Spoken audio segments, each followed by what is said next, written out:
self-serving, persuasive talkers of everything and nothing. We are conversation con artists. What's going on, people? It's your boy, Mr. On Point. And I sincerely hope R. Kelly still doesn't think there's anything wrong with a little bump and grind.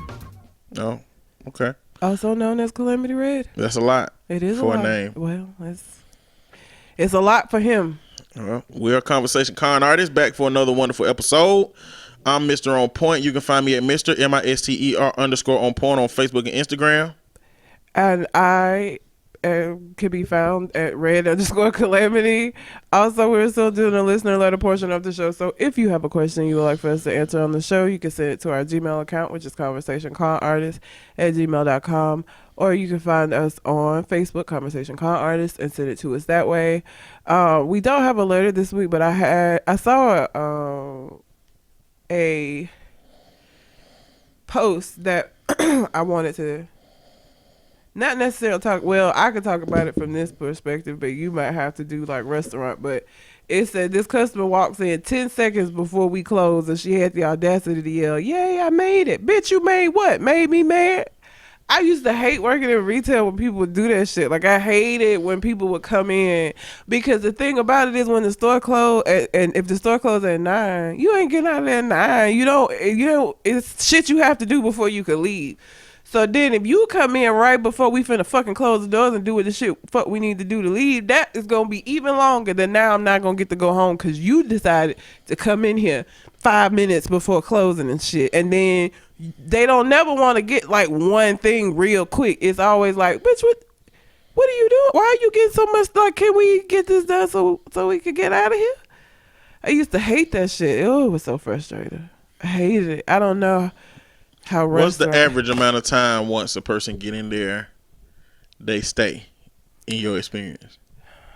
I mean, it could be 10, 15 minutes. That's like was average. Retail for you Walgreens? I worked like I did Toys R Us before. Walgreens stayed open 24 hours, so I got off. The one I worked at anyway, that one stayed open 24 hours, so I got off when I was supposed to. Long as the next person fucking came in on time, I got off because it was like overnight work. They worked overnight. But Toys R Us, there would be people coming in. I'm like, the fuck you coming in? It's a toy store. Why are you coming in here so late buying goddamn toys? Where else have I worked that was retail? I did grocery stores when I was in high school. Be the same shit though, especially on the weekend, because I would, sometimes I would work closed on the weekend. And nigga, are we trying to go home? Because again, when those doors close, we don't automatically just go home. You got to count down all the registers and shit. You got to make sure the bathrooms and shit is clean. Now, sometimes, depending on how busy it is, people start doing stuff like before close, if it ain't that many people in the store, so that when we do close, we don't have as much stuff to do so we can get out of there. But if it's busy right up until the end, we don't have time to do none of that shit that needs to be done. So now I got to wait for your ass to get done and get the fuck out of here, and then start on all this stuff that we didn't even get a chance to do because it was busy. So from the restaurant industry perspective, it's automatic 45 minutes. Automatic. When the store, once the restaurant closes? Well, just when a person get there. Oh, there's okay. automatically 30, 45 minutes for a dine-in experience. Mm-hmm. Because it's going to take them 10, 15 minutes to sit down, get ready, me to get their drinks, everything to go down. It's going to take the kitchen 10, 15 minutes to cook their food, even in the fastest time. Mm-hmm. And then they got to eat their food. And they came there so that they can sit down and talk. Have an experience, not just get in and get out. I mean, some people take that into account, but not all of them.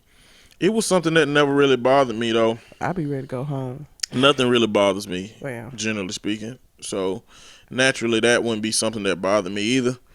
I just hung out, chill. Hope they gave me a decent tip. But I am not I'm not a norm. No. In that most servers is irritated. They'll come to me and ask me if I could take their table. So many different things. That shit. See, and you would at least maybe be tipped for them coming in late. They might tip a little more because of the inconvenience. Retail, you get what your paycheck is. So that It's just like, get the fuck out, But please. you also get a 10 or 15 minute situation though. Like, it's not worth it. I'm just saying, compared to so would you rather have a automatic 45 with the possibility of getting a little extra money, or a 10 to 15 with the paycheck you get? I don't know. 45 would make me mad. And I don't think anybody ever stayed that long. We did have But the thing about it is, it don't usually get any worse from that. it. So the people who hate this the worst is managers.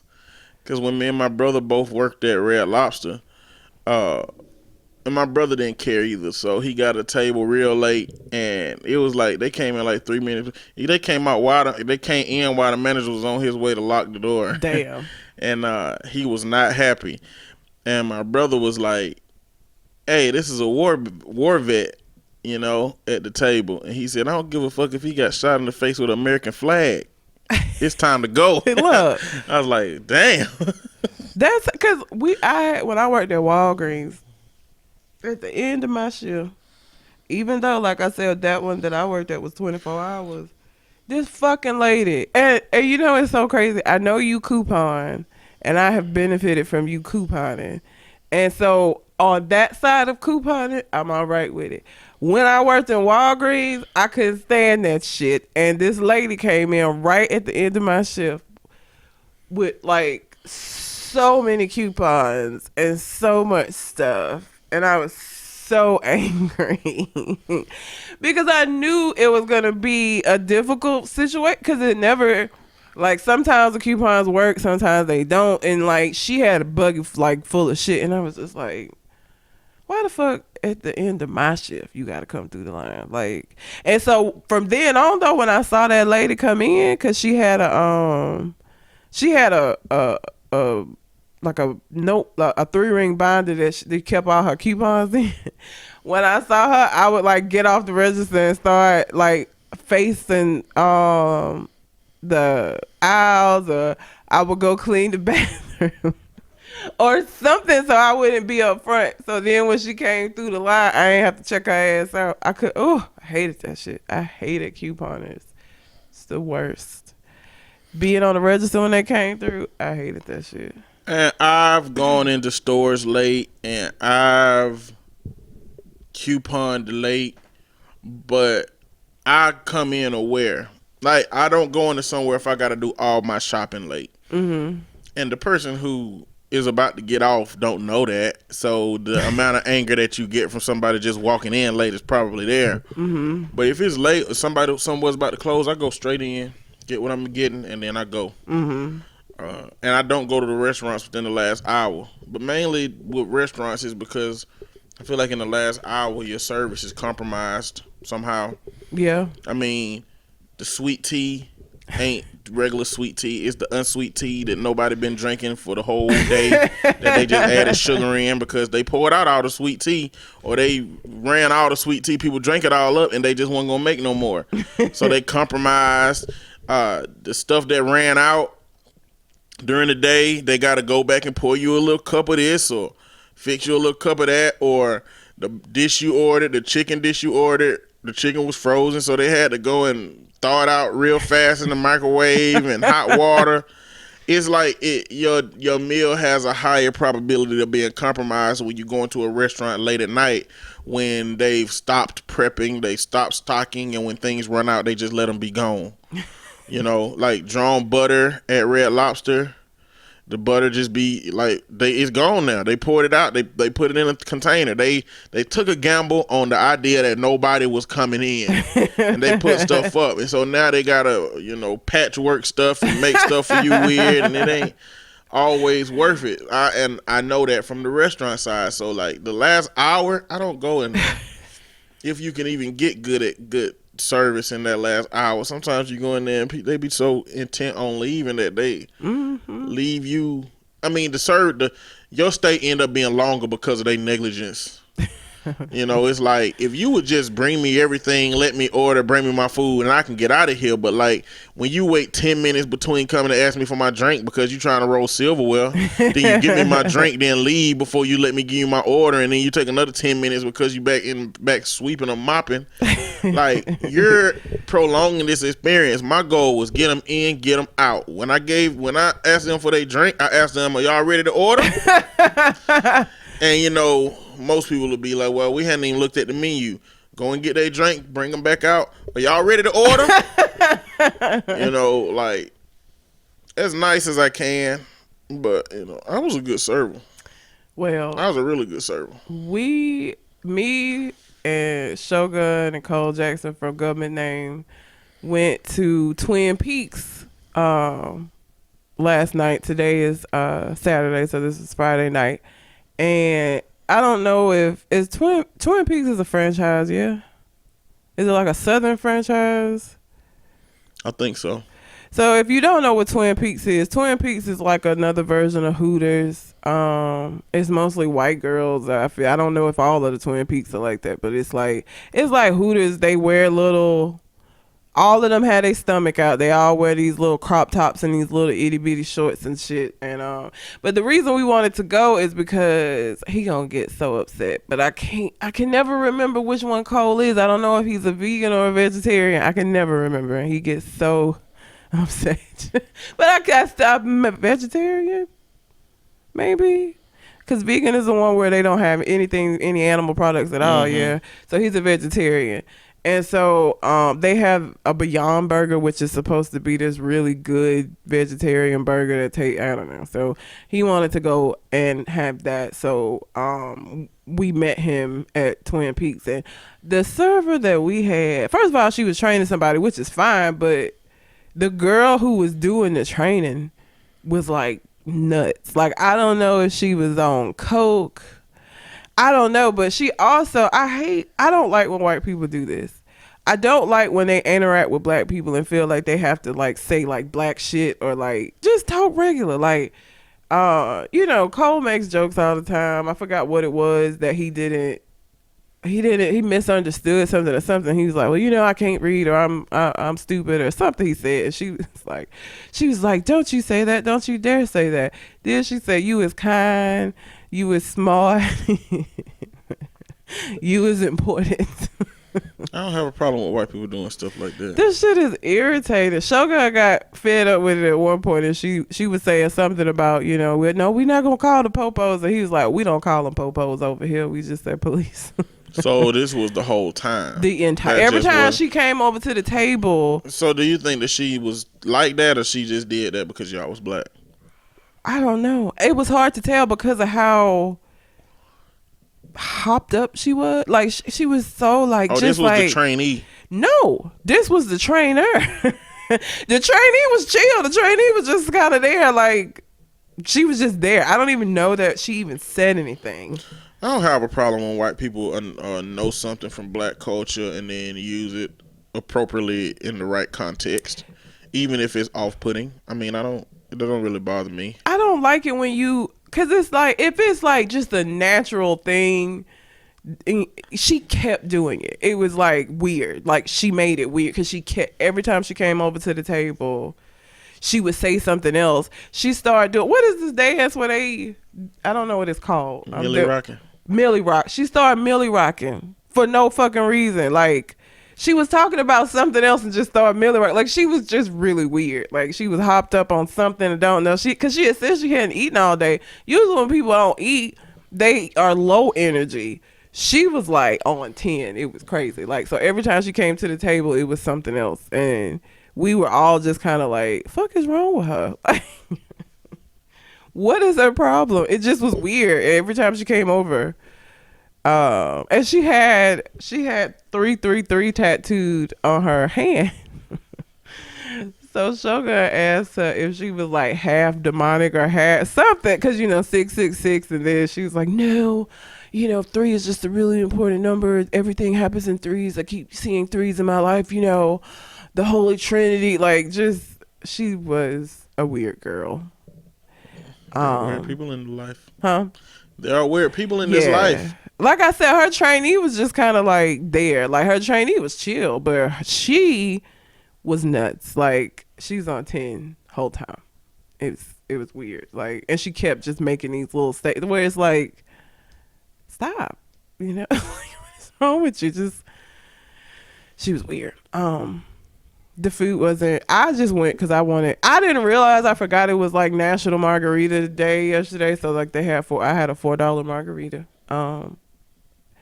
They didn't like their, and I just got some chips and salsa, but they didn't like their food.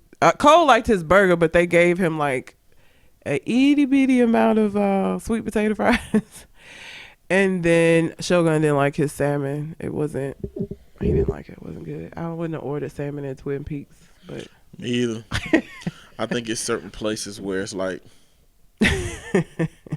this food don't deserve to be served at this place. Now why they are serving it here, whatever.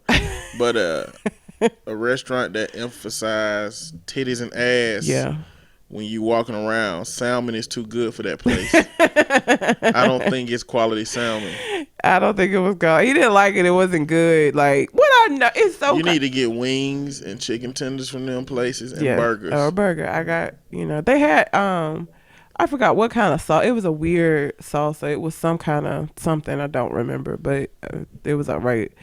Cole liked the burger. He was just upset because she literally gave him like it was the amount of fries was laughable. Should have asked some questions. Like not with the crazy girl. Do y'all weigh these fries or do y'all count these fries? 'Cause this is 9. You should never have 9 fries on your plate. You should never have an amount of countable. Like you should never have an amount of fries on your plate that you can count. Yeah. The only thing you should have that much of are potato wedges. Potato wedges make sense. Okay. Yeah. I got 6 potato wedges. You know, that makes sense.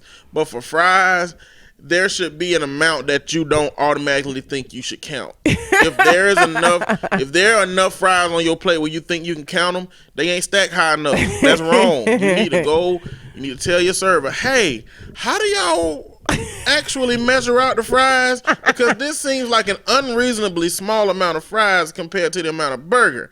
I'm just saying, there's no balance here. He did mention the fries to her. I don't even remember, like, because she was just so weird. I don't even remember her response. He did say that because it was just a very noticeably small amount of fries. Or go online and look up that meal on Google, because you can always find the meal from a restaurant on Google and see how many fries the one on the picture she got versus the one you got, and be like, hey, look at this picture for me real quick. See, I can count my 9 fries, but there's an uncountable amount of fries on here because it's clear that there are fries hidden under this layer of fries. I can't count them if I wanted to. So I'm just like, how did y'all measure my fries? Is this like a black only fries plate and y'all got white only fries plate that come with more fries? Is this because I'm not smart?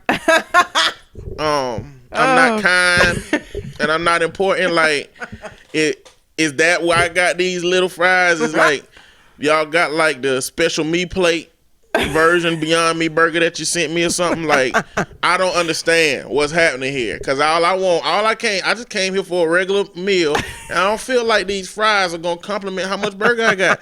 I don't want to get halfway through my burger and the fries are gone. These two things are complementary. All the bites of the burger should be complimented by all the fries, unless you're one of those weird people who eat the whole burger first and then eat the fries, or eat the fries first and then eat the burger. But if you have both of those things and you eat them simultaneally, they supposed to last the entire time with each other. That's just how it works. And if that isn't the case by you looking at your plate, you need to address that. I don't really care how weird your server is. Your server know damn well how many fries she done seen on them damn plates all the time she done bought it out to people. She know.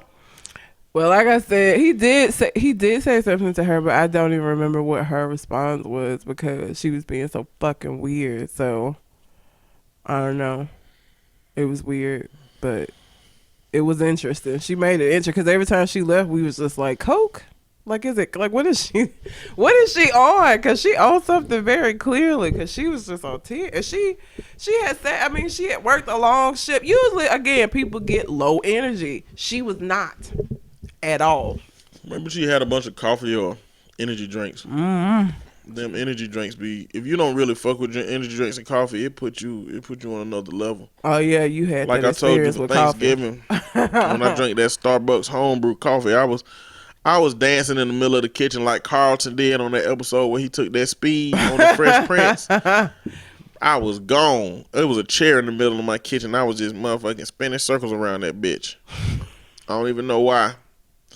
Which is crazy, because I drink coffee daily. Actually, I don't drink it on the weekend. I drink it. It helps me with work, going to work in the morning. So Monday through Friday, I do make a cup of coffee and drink it on my way to work. So for me, because I've been drinking it for so long, it's like it's coffee. But like I don't even remember what my first cup of coffee was like, because it's been so long ago. Like I started drinking coffee in college. Crashes me half of the time, probably because of narcolepsy. And the other half, I guess I'd be Carlton on speed. I don't know. It only happened like twice. I started drinking that coffee, taking it with me on my day because when I'm going to schools, I will stop and go to sleep in between some of my schools, and sometimes I'll sleep too long, and it'll cut out me being able to see 1 or 2 clients, which extends my week. Yeah. So I started taking that with me and was just drinking it and was like staying up the whole time and was like, okay, this coffee working. But half of the time, it put me to sleep longer than I would not taking it. So it's a toss up. I don't drink coffee for no critical reasons. I just drink it because it's good and just when I want to have the taste of coffee, I guess. Yeah. All right. Well, I just wanted to talk about that in lieu of a letter since we didn't have one. But if y'all have a letter you would like for us to send in, or a question you'd like for us to answer, you can send it to our Gmail account, which is conversationconartist@gmail.com, or you can find us on Facebook, Conversation Con Artist, and send it in to us that way. So they arrested R. Kelly. They've released his mug shot and everything. He is facing 10 counts. 10 charges each. Each count can get up to 7 years. So he looking at maybe up to 70 years in prison if he is found guilty. It's about time, I guess, is all I really have to say about that. I don't know. Now, hopefully this will not go like the last trial he had where he was found not guilty, which I still don't understand, but hopefully that won't be the case this time, because it ain't gonna be like, so we've talked about before, like we've talked about how Bill Cosby seems to be having a fairly, I guess, all right time in prison. I don't think that's gonna be the same thing for R. Kelly. Like, Bill Cosby, 1, is super old. 2, he played this lovable character that everybody kind of grew up with, and so and his crimes were against grown women. Now, they were fucked up, but they were not crimes against children. I think at this point, everybody knows that child molesters don't have a good time in prison. There is a social hierarchy in the prison system. Child molesters are at the very bottom of the totem pole, and they get victimized quite a bit because they just are deemed to be the lowest type of prisoner. So, and with him having all of this sexually explicit content as far as his music is concerned, I just don't feel like he's gonna enjoy prison very much. Like, I feel like it's not gonna be good for him, which I don't give a fuck. Fuck him. But it ain't gonna be like Bill Cosby, I don't think. You don't think? Do you think it will be like Bill Cosby? I don't know why Bill Cosby situation like Bill Cosby situation, to be honest, if it's indeed the way that he said it's going. But I don't know. I think they have a level of star power when they go to the jails. Yeah. I think there's a lot of people that's going to respect R. Kelly and like R. Kelly. Maybe not, because I could see a rapper. Like, I could see Wayne when he was in prison. I could see certain musical artists, but not R. Kelly. Like, I don't think the jail population ain't gonna be the way that we are out here in terms of being split between who believe it and who don't. At this point, I don't know. Well, because the thing is, we gotta wait for him to get indicted. I mean, we gotta wait for him to get charged and sentenced and sent to jail first, because He probably ain't finna see no jail until that happen. Oh yeah, He got the money. he got the money to bond out. He all turned the himself situation. in, and yeah. He had to pay $200,000. Wait, no, I'm mixing stories up. I don't think his arraignment is until the 8th. Yeah, no, it ain't been here. The other story is he got to pay $200,000 in back child support by March 6th to go to jail. This nigga. I mean, they may be split. I just know, and it may be because it would only be because he's R. Kelly. Because if you go to jail for a charge of child molestation, they not checking for whether it's true or not normally. Like, so like him being R. Kelly may help him in that regard, but like normally they don't give a fuck. Like, you were accused of this and they fuck with you, period. That's what I'm saying. The star power is a variable Man, I don't know. in this situation. I can see it with other artists, but and because these other has there been a case where somebody like R. Kelly has gone to prison for child molestation? Like, because again, Wayne went in there for like, was it gun charges? Like it wasn't no shit that a regular person going to jail would have had no trouble for. Like, if you go to jail as regular Joe with gun charges, I mean, you ain't gonna automatically become a victim because of that shit. But it ain't also ain't like we gonna find out. True. Like, they not gonna send us. I don't know. They not gonna put stories up saying that R. Kelly walking around with a colostomy bag. They because not, his but ass like, don't work no more. But we knew that Jared got attacked. Subway Jared, they kicked his ass. Like, I mean, we may not know the extent of it, but I feel like we'll hear about it if he anything happens, because we heard about Subway. When I heard that about Subway Jared, I was like, well, good. Fuck him. They should beat his ass. That's what he get. Fucking around with children. That's what happens. Like, I have no sympathy whatsoever, like, at all, because it's just so disgusting, and he been doing this for so long. I don't like it, man. Like what? I don't like jail culture. I don't like prison culture. Well, no, it's not nothing to like. No, what I'm saying is they sold us this idea that prison is supposed to be some kind of reform. Oh. But they got the guards helping smuggle stuff in. Mm-hmm. The guards beating people just because of your crime if you did something to a police officer. Mm-hmm. They allow these people to fight and stab and hurt each other. Like, this is why we have a society full of felons that come out of jail and are no closer to being decent citizens than otherwise. Well, you know, they allow these cultures to exist. Well, like, but realistically, how could they eliminate it altogether? Like, part of that, there are instances where the COs be corrupt and they have a hand in a lot of the stuff that go on, but like, you have the no snitching culture. So like, even when people get victimized, they're not finna tell on who it was. When no snitching culture exists in every single area. Yeah. I mean, we got no snitching culture between our own friends, between our own families, between all of the agencies, FBI, CIA, police. It's like the only one that is stigmatized is when it's the black culture that's saying no snitching. Now, I do have a problem with no snitching still, because no snitching used to be about self-preservation, because the police officers were not helping the community avoid getting consequences from the gangsters in the community. It used to be about self-preservation. No snitching used to be like, y'all ain't protecting me, so I'm not helping y'all. It turned into some kind of fucked up, skewed version of loyalty where you protected the wrongdoers in the neighborhood because you're supposed to. Like, kids today don't snitch for self-preservation. They don't snitch because it's somehow been connected to being loyal to your community or loyal to the people. And if you snitch, it's a problem. Like, I'm watching like Vlad TV videos, which I don't like Vlad that much, but he interviewed people that other people are interviewing. And he interviewed this one dude who he just adamant. He said, "I ain't a rat." He said, and he said that, you know, he was up to spend 55 years in jail, like the day his son was born. And he was like, I ain't do it, but I ain't a rat. I ain't telling nothing on nobody. And I mean, I understand, but it's because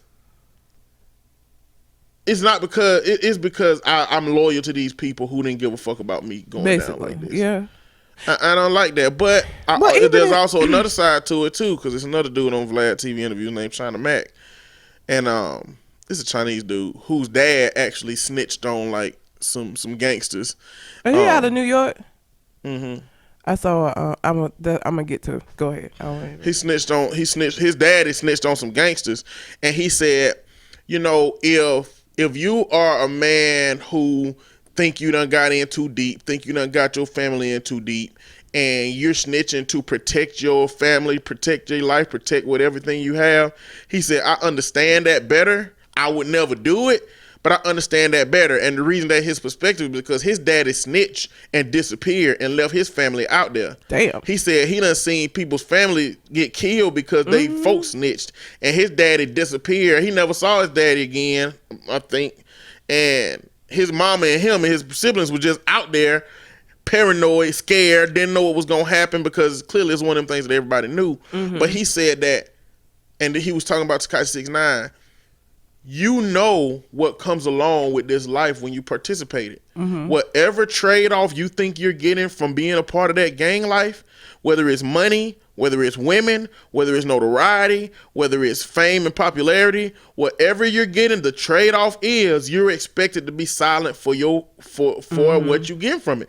You are trading silence in for participating in that system. So everybody who joined that life know what it's about. And he was saying that I just don't agree with the popularization of gang culture to where and he said it's gang culture fault that shit happened to Tekashi, because gang culture, it don't have a strong enough filter. It'll take somebody that will use your culture for their own personal benefit, let them come in, and now they break down the whole system because they snitching on everybody, and that ain't that person's fault. That person never should have been allowed to be a part of that system anyway. Mm-hmm. And now he gonna get consequences for being a part of that system. But like there's the snitching stuff, when it come to black culture, we the ones that get the shit when it comes to if we don't tell. You know what I'm saying? If we don't tell, then there's a problem. But if the police don't tell, then the person who outed them get fired from the police department. Like, I don't see why they expect any different from black culture in that regard. But what I was going to... Prison snitching is different because white, black, it don't matter who you are. So I follow a lot of channels. Well, I don't follow them, but I watch a lot of channels on YouTube of people that have served time. And one of them is a white guy who, out of Virginia Beach, he's been in and out of prison. And his channel is called Lockdown 23-1, in case you want to go and check him out.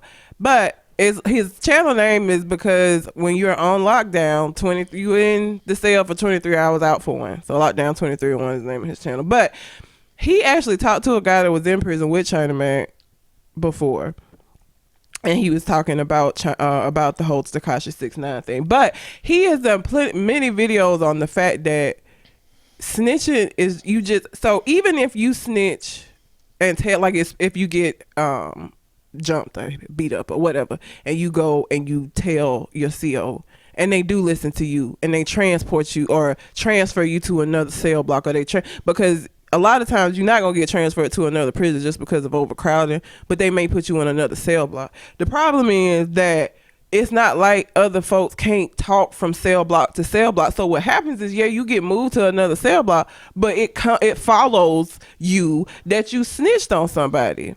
And so you going to get fucked up in the new cell block because now everybody feels like you a snitch. Like, that whole culture within prison is just, it don't matter what happened to you. You are not supposed to say shit, regardless of like whatever you are race wise.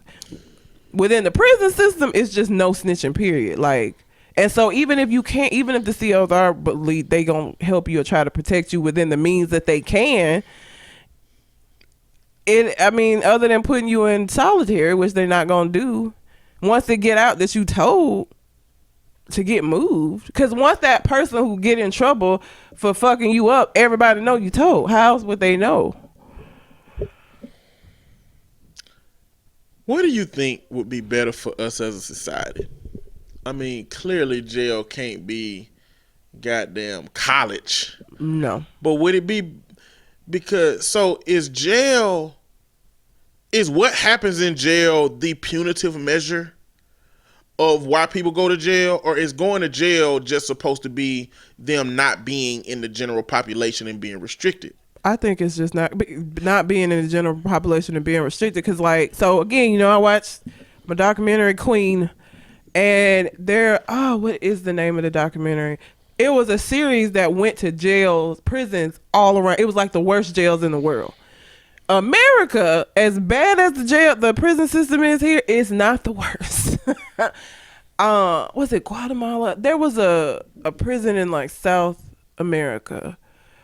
They don't even have like cells. There are these rooms where they like stack basically on top of each other, where you literally are sleeping right next to a nigga on the floor. Like, it's so many people and like food is like this slop that they give you unless you get somebody to put money where you can go purchase like snacks and stuff. But like American jails are not even prisons rather are not even the worst one. Like, they bad. It's bad here, but like going to prison in a foreign country, depending on what the country is a whole. So it seems like worldwide the premise is get them off the streets, away from like law-abiding citizens, and it don't really seem like what happens to them. Now, America says that their goal is to rehabilitate and release them, and they be better people. But I think in other countries, they don't. That ain't even the fucking goal. They don't even try. It's basically this just where you stay at. And that's my point. My point is, you know, I guess Martin Luther King Jr. said, like, just make America what you say it is on paper. Mm-hmm. So to me, it sounds like jail culture is really a consequence of our society not caring about people who have gone to jail, versus it being a system that's intentionally made to create that. Because to me, as a society, our jail system is very packed. It's very full, overcrowded. Mm-hmm. Most of those people will be getting out in our lifetimes. Yeah. It does not help us as a society for all of those people who are coming to be released to have trauma and are no better from the crimes and shit they committed when they come out. Oh, yeah. It don't help our society for them to be in there afraid for their life, afraid to snitch, you know, worried about getting raped, having to join a gang in order just to, you know, not get fucked up in the system, be scared of these police officers because they beat them, going into solitary for unreasonable measures and crazy amounts of time, having their food compromised, not really having healthy meals. These people cheating the system or writing checks for themselves that are supposed to go to the food. Like, all this stuff that they doing, it is like, it's a problem. It is. Like, it's a game called The Division, and the Division 2 finna come out soon, and it looks really good. It looks promising. But in this game, a virus broke out, and basically the jails everybody broke out. But this is what creates a system where if the jails ever somehow all broke out, like, they gonna come fuck up society. Oh, yeah. They will fuck up society. Like, and this happens in every movie when the jail or game, when a jail gets out or when a jail breaks out, like in Spider-Man on PS4, the same way. Like, this is what creates a system like that. Like, why can't we really create a low-level version of educating these people and getting out? Because a big part of it is communities that are underrepresented as far as wealth goes, as far as like their poverty, you're in a higher likeliness of going to jail. Like, it's not even fair. It's like rich people doing all kinds of crimes and they get slaps on the wrist, and the poor people get to go in and be a part of this bullshit ass system that don't even help them, when the society that wouldn't even educate them is a part of the reason why they in jail in the first place. Now, I'm not saying that this don't eradicate the decision that the individual made to get there, but like, it just don't make sense to me that you make a decision and you go somewhere that can literally kill you. Yeah, I mean, and so if we gonna say as a country that we give a fuck about people, if we gonna say some shit like we pro-life, then that's what it gotta be. You need to be pro-life from the fucking beginning to the end. I say all the time that they are pro-life up until you get here, and then they don't give a fuck about you after that. Like, that's literally, like, they just don't want you aborting babies. They don't have a solution for what happens when the baby gets here, and now it's parents that are unable to take care of the child. We don't care about that. We just don't want you to abort the baby. But I go to the Day Reporting Center downtown and do workshops with the parole. So the Day Reporting Center basically is a place where people that are on parole have to go. Okay, you go from like 8 to I think they're gonna have to be there 8 to 3 every day, Monday through Friday, like a job. And they do career prep. They had, it's supposed to be helping them reintegrate into society. Sometimes, most of the time, I will say, when I do those workshops, the guys in that class that are young guys who might have did like a quick bid, like a short time, they stunted. They're growth stunted at they act like 13, 14-year-olds, like the mentally, like they are. What are you doing? Scared the fuck out of me. Well, it scared me too. Speaker on my computer just started playing shit for some reason.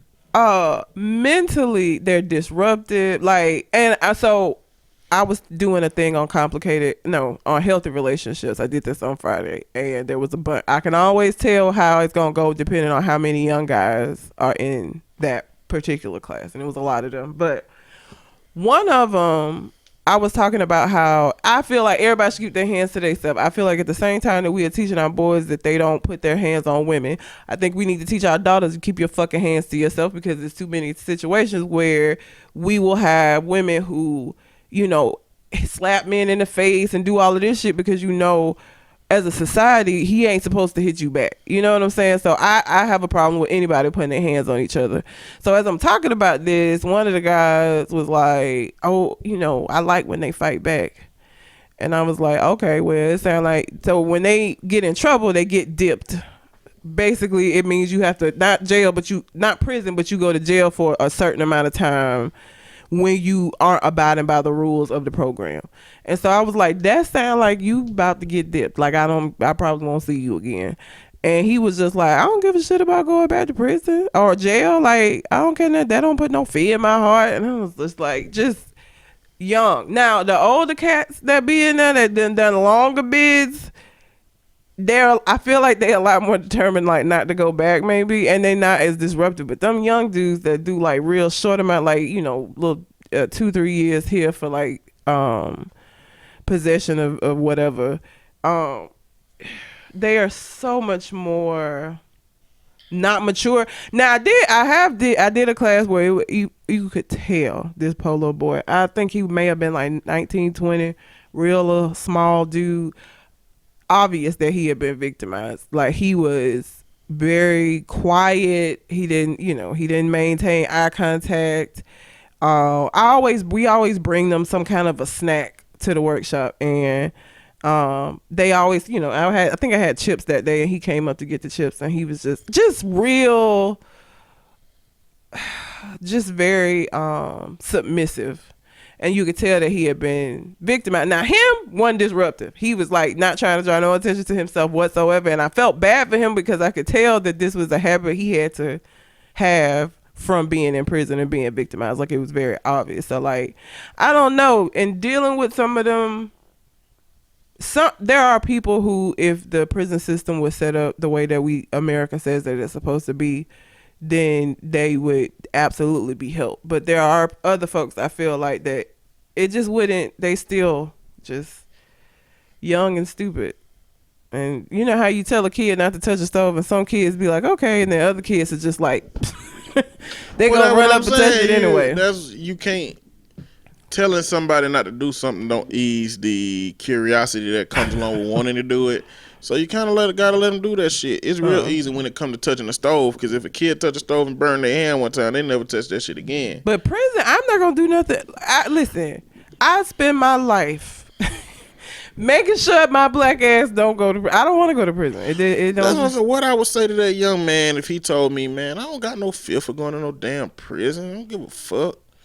I'd be like, well, I don't have feel for dying, but I don't want to get hit by no fucking car. And I'm definitely not going to just stand in the road when a car hit in my way because I don't give a fuck about death.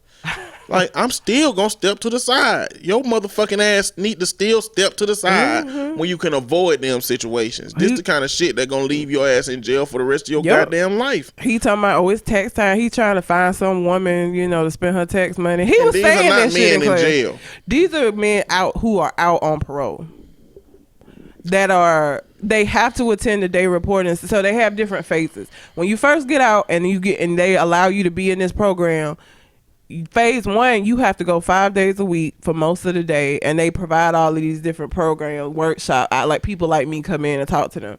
As you go up in the phases, the less that you have to be there. And I kept seeing the same guys in phase 1, so I went to the head officer and I was like, hey, what do y'all have them doing to move out of phase 1? Because it's like a lot of them who I keep seeing. And he was like, nothing that they can't do. They have to start back paying restitution if they had a restitution. They have to do community service. They have to show up to on time and be there for day reporting, and they have to drug test and test clean. And he was like, the ones that you keep seeing are the ones that keep fucking up in some kind of way. That ain't doing these things that allowed them to get out early and be on parole. And so dipping, like I said, is when they break the rules, and so as punishment they'll go back for like a week or go to jail, not prison of course, go to jail for a week.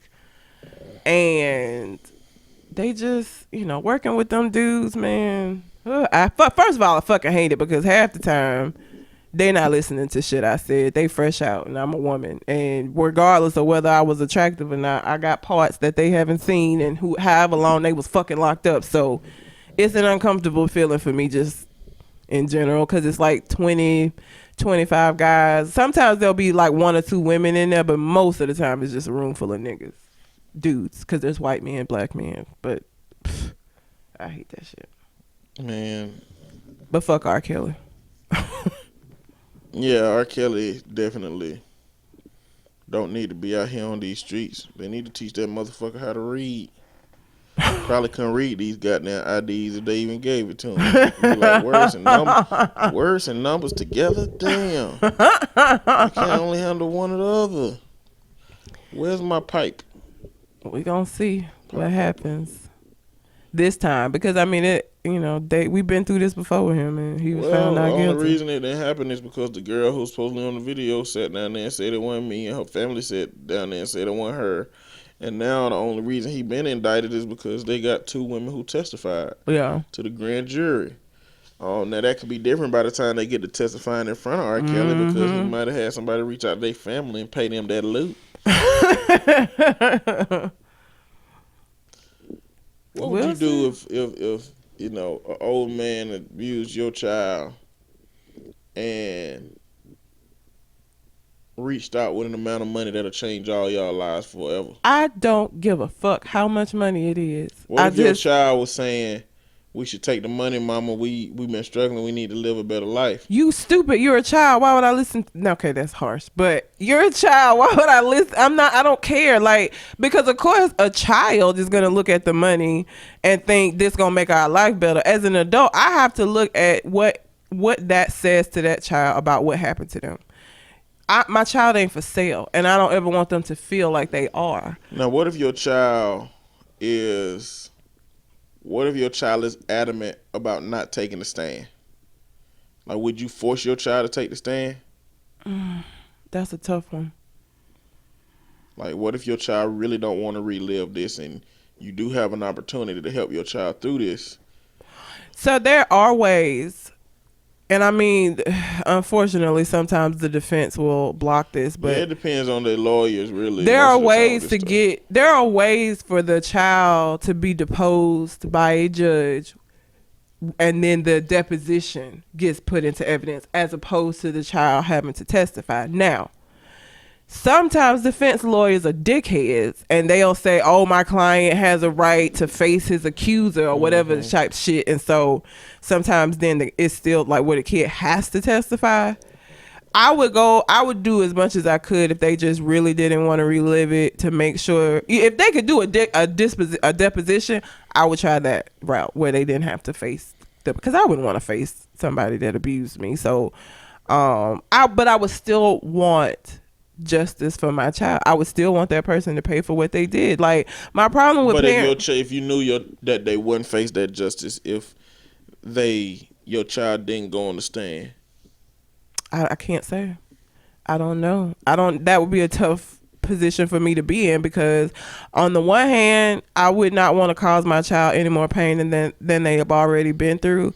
But on the other hand, I also don't want the person who caused them that pain to get away with it, because long term, one, I don't know if this means that this person gonna go out here and continue victimizing other people. I don't know long term how that's gonna make my child feel as they get older and know that this person is out here and never had to pay for what they did. Kids, I've had people on my caseload where they didn't say nothing about getting abused. That person goes on to abuse somebody else. They feel guilty because they feel like, if I had said something, this wouldn't have happened. You know what I'm saying? I don't want, because so I have to, as a parent, will have to look at all of those angles, and I don't know right here sitting what I would do. So, if your child didn't want to testify and would have to in order for this case to become something, and if you knew that you weren't gonna force your child to do it, would you take money in that case? No, because I still feel like the message that I'm sending is that your pain can be bought. So does that mean that you don't believe in civil suits either? I believe. Like, would you sue that person for the civil liberties that it impacted, and then take money from the person through that measure? If through the regular measure, like with OJ, when he got found not guilty and her parents did a civil suit, I would do that, because it's like, okay, you got away with it on the legal side, you gonna pay for this in some kind of fucking way. But how does that split the message between your child being bought in that situation? Because the child it's not me accepting money and in lieu of this person getting punished. This is me saying they not gonna punish them. So what other way can we negatively impact them? That's the difference for me. I tried to go through the regular means to make sure that this person, and they were found not guilty, and there's nothing I can do about that. But what we can do is we can sue them on the flip side of that, and at least he will have bared some kind of a negative consequence for his action, like, because it ain't nothing else I can do. But accepting money up front is fucked up to me, because again, that's saying your kid can be bought, and I just don't believe in that. But if my child couldn't get justice in the traditional way because of whatever happened with the case, it fell apart, whatever, then yes, I would do a civil suit, only because I would feel like that would be the only way for something to happen to this person.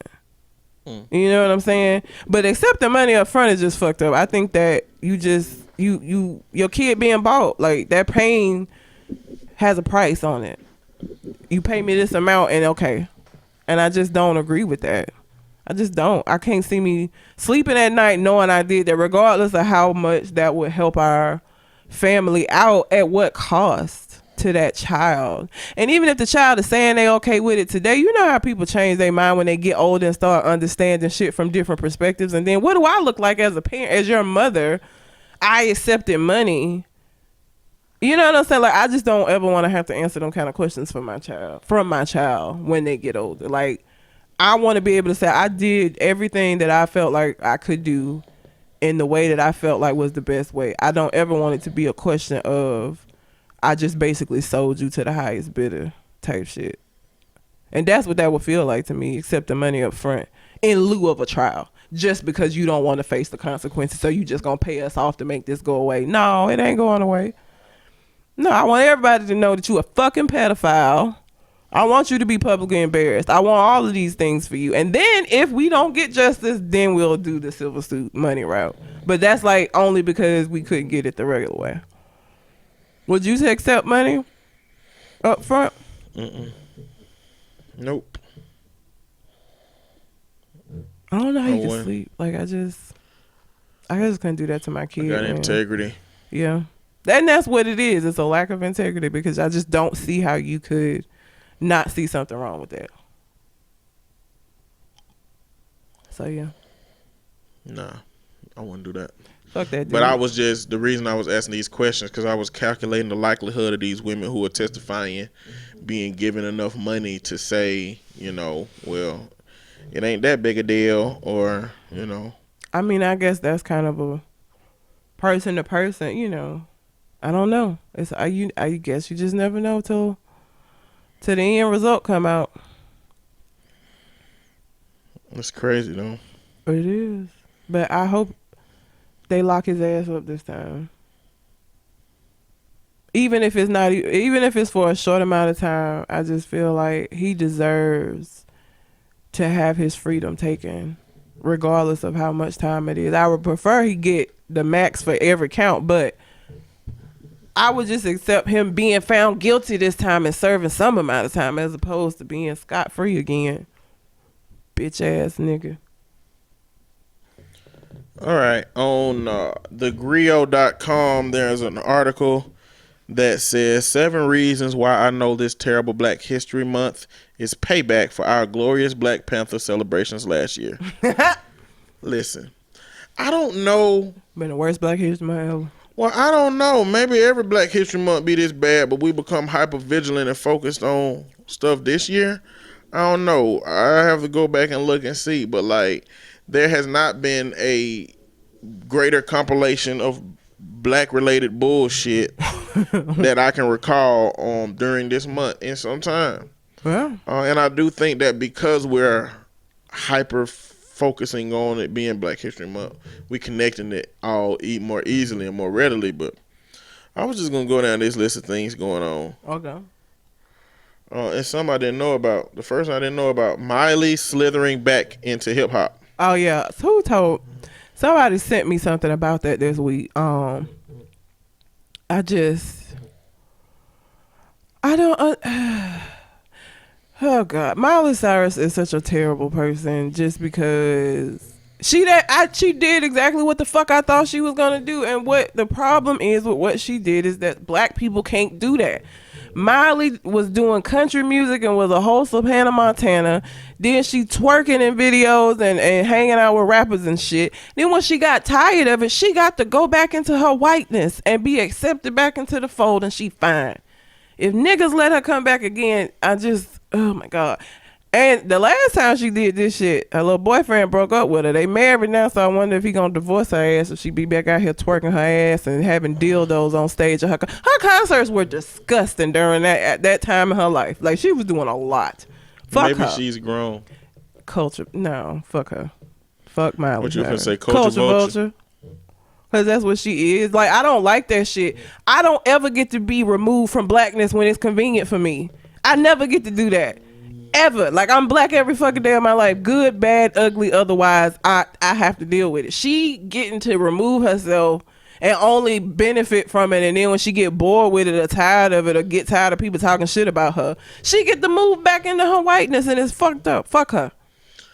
Let's say when we die, we go to a place where we have all our knowledge about our past experience, and we get to choose how we gonna restart. Like, would you choose white? Like, would you choose Black again, or would you choose white? I would just want to be like a more successful Black, like a Beyonce type Black, but I still want to be Black. You just choose the baseline. You just choose the baseline. Being Black is cool as shit.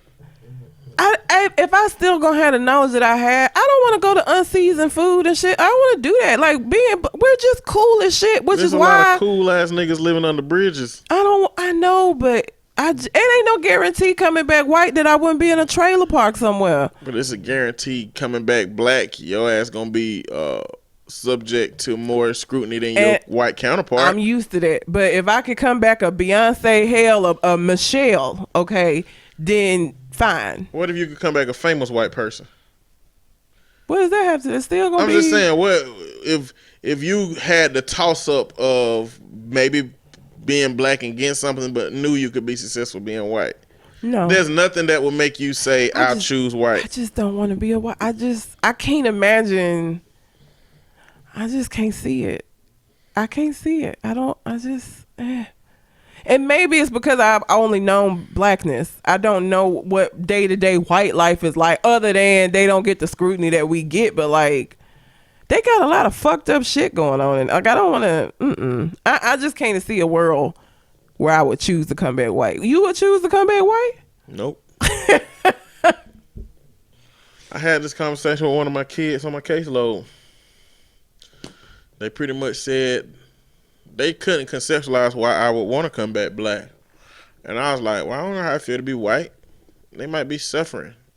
I don't know how hard the sun hits on their skin when they outside in the sun. You might come back on redhead. Gingers can't even be in the sun. They burn. I like this setup. I like this setup, even with the struggles. Even with the struggle, like I can't conceptualize it. And again, it may be because I've only ever known blackness, but from a black person looking on the outside of whiteness, it ain't nothing that appeals to me other than not getting scrutinized, other than not being more punished for the same shit that they do. I don't really see no other, like ain't nothing else they got that I would want. I don't want their hair. They bodies are shit unless they get them surgically enhanced. They don't have no lips. They don't have seasoned food. I don't want all of that. It ain't appealing to me. None of that is appealing. I just can't see it. I don't want it. I'm good. I mean, it's not the trade-offs that I would get that I know would be positive just ain't worth the shit I would lose. Would you always choose black, or is this conversation about not choosing white? Like, would you choose like Asian or island or? Ooh, island. I don't know. And this is so fucking stupid, but like, I don't know. I think it'd be, again though, from an American looking at it, I know islanders are poor and shit, but like, it'd just be cool to live on an island. About Rihanna and shit. I am. You thinking about having an accent and all that. Being able to speak patois and shit. Like, I just think that shit is cool. So, I could see coming back being from one of the islands, yeah. I could see that. But even that still, like, it ain't white. But yeah, if the choice is between black and white, it's gonna be black every time. If the choice is between black and Asian, it's gonna be black every time. Asian culture, being a black woman is this downside, but like, I still get to be outspoken and shit. Like, Asian culture is very repressive, I feel like, for like the women in that culture. And I mean, it's bad enough, like, as far as being low on the totem pole. But I get to be what, like, I might be stereotyped as the angry black woman or whatever, but I get to say what the fuck I want to say, and it not, you know what I'm saying? Like, I ain't got time to be that submissive shit is for the birds, bro. No thanks. So, like, island, yes. I think that's the only one that you said that I was like, maybe. But everything else, hell no. I'm good. I wouldn't even want to be Hispanic of any kind. Or Latino. Shit, island is a high likelihood that you're going to be Hispanic. Yeah. So, I mean, that come along with the territory. Yeah. Okay. Number 2 in this list is the polar vortex. The fuck is that? February hopped off with the North Pole acting a goddamn fool by sending this weather down to cool the entire country. Yep. Niggas couldn't even take a respectable Miami weekend getaway. But if you live in the Midwest, you had to endure a historical cold snap that made the act of getting the mail off your front porch when it might cause you to punch a stranger in the face. Yeah. You know, we don't even mess with the cold like that. Yeah, I remember. And that goes into one of the other things I'm sure is on that list as part of like why everybody was questioning this particular thing because of how fucking cold it was at the time this was supposed to happen. But yeah, that shit was crazy. Now, we were supposed to get snow and didn't get snow, but it was fucking cold though. And we don't fucks with the cold. Yeah. Fuck that shit. I forgot about that. That it was called the polar vortex, but yes, that was bullshit. Blackface bullshit. Yep. So I mean, not only blackface, but a whole goddamn genre of using slave and old black fucking tropes. Yep. Because we had Gucci. Who had the noose? Burberry. Burberry had like a Gucci had blackface. They had a noose. Somebody else, something came out last week. What was it? Or maybe it was that. Maybe it was the noose. But then you got all of these governors coming. There's a lot of white people coming out saying that they did blackface. Which is just like, my nigga. Again, I mean, it really ain't surprising. But why I wouldn't want to come back as white. For the time that it happened, it wasn't surprised. Like somebody doing blackface in the 80s. Yeah. I mean, I still think you should get consequences for it somehow, but like, it's not surprising though. It ain't surprising. Yeah. It's back then. Jennifer Lopez's Motown Mockery. You said that you didn't care to get her money. I wasn't saying that I cared, but I knew it was going to be ass because Jennifer Lopez can't fucking sing. Listen. Everybody that was having a problem with it because she's Latina, I didn't even give a fuck about that. Adele could have did a better job. Jennifer Lopez cannot sing. I never had a problem with her race. It's because she can't fucking sing. And I knew that her doing Motown songs was not gonna go over well. Listen, don't sit here and act like what I did was support. You didn't support it, but you just was like, you didn't care, I guess, like, If get a her fucking money. Latino coalition will pay me some millions of dollars to come and sing in front of them and I don't sing or speak Spanish, I don't give a fuck. I'm going to do that shit. But they would never do that. They would never do that. They would never have your black ass come and do no tribute to anybody in their community. All I'm saying is Jennifer Lopez going to get the bag. The motherfuckers that requested Jennifer Lopez's presence, they fucked up. They shouldn't have did that. I knew that Why shit. would you even do that? I knew that shit was going to be ass. She can't Potential sing. thought pattern made them say, let's get J-Lo. She got a booty, which I think is questionable still. Yeah. I ain't never seen the ass that everybody else see on J-Lo. In comparison to other people, her ass, just on its own, no. It isn't probably that watch too much grand. porn. Probably.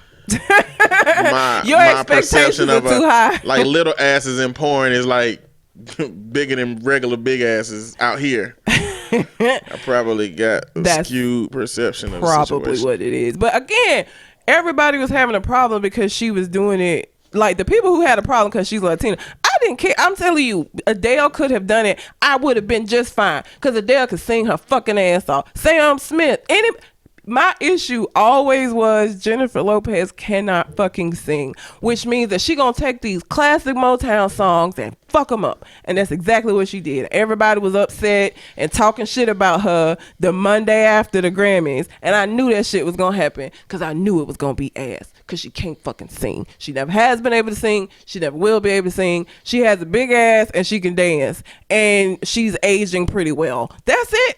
She can't sing though. She can't hold a fucking tune. J-Lo got the bag, even though it was bad. It was bad. But, you know, that's the people who orchestrated that shit. But I do not support J-Lo doing Motown. I don't feel like I support Adele or Sam Smith doing it either. I mean, I don't support it either, but I'm just saying, as far as vocally, that would have made more sense to me than motherfucking J-Lo. Whatever. Maybe they wanted somebody to dance. I mean, she ain't even the best dancer. But she can dance. She can dance, I guess. Whatever. 5, runaway slave game. Apparently in Virginia, there's a coach that had these kids navigate the Underground Railroad. I just don't.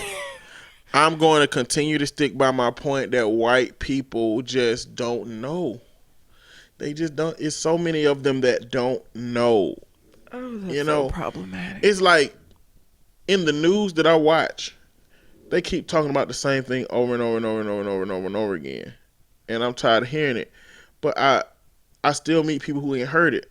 It's the same thing. Like it's so many songs that I would love if I heard them that I haven't heard. Mm-hmm. You know what I'm saying? I think that's white people when it comes to racism. Not only are they in denial, not only do white guilt start activating when it come about, so they avoid it too, but like it's also that they just ain't aware because they don't have to be. If a white person want to get away from black people, they could just fucking move to Vermont, basically, and Idaho, outside of Boise. Mm-hmm. You know, they could do that. They can go find a place where they don't have to deal with it. And I think that that's the issue in these things continuing to happen is that it ain't no way to sit every white person in America down and be like, hey, white people, you know, what if every culture had their own communication system? Like, what if every black person, like, what if they created a technology where every black person put this thing on their ear or their neck, and it was just messages that everybody black heard at one time? I wonder how interesting that would be. It'd be funny, probably. But everybody can't talk to everybody. It's just one main black person delivering the message. Send all the messages one main white person.